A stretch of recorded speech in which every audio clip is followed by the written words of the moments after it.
Have you ever seen one of these snacks? You've probably seen them and eaten them before, but where do they come from? Who invented them? And most importantly, who is Little Debbie? The history of Little Debbie doesn't actually start with Little Debbie.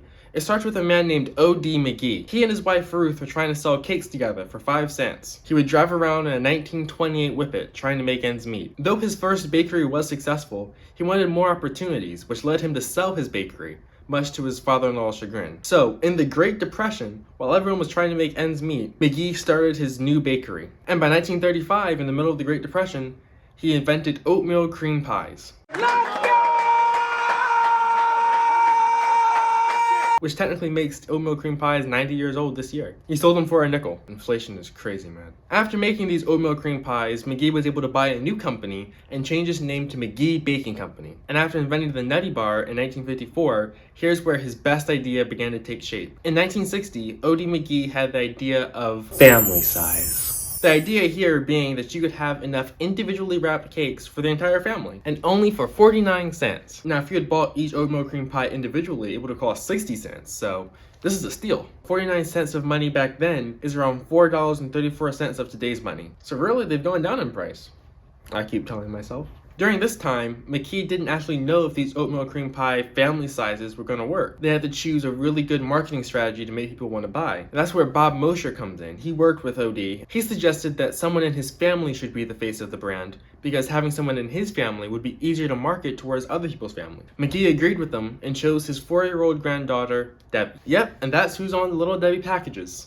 Little Debbie. Now, of course, she's all grown up and helps run the company, but she really doesn't look like the type of person that would eat her products.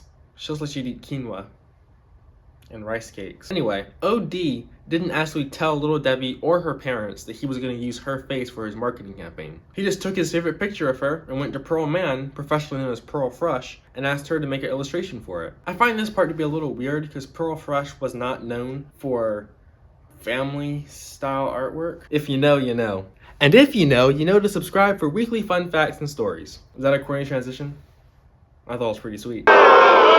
The products with Little Debbie became a huge success, and the parents stopped complaining. Money! And it's been going really well for the brand ever since then. Aside from oatmeal cream pies and nutty bars, they also made zebra cakes, fudge rounds, strawberry shortcake rolls, star crunch, unicorn cakes, devil cream cakes, honey buns. They even sent their cosmic brownies into space.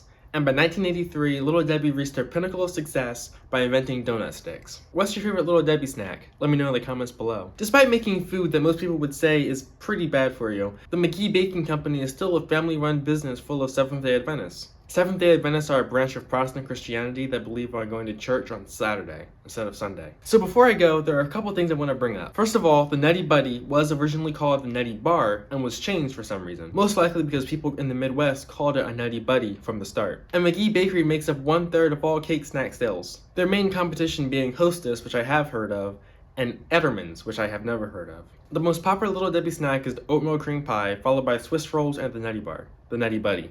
They also have a Little Debbie park where you can play with your food. Little Debbie's looking like she had one too many treats.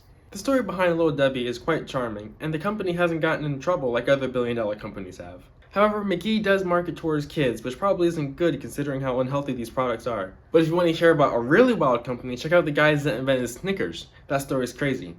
Until next time.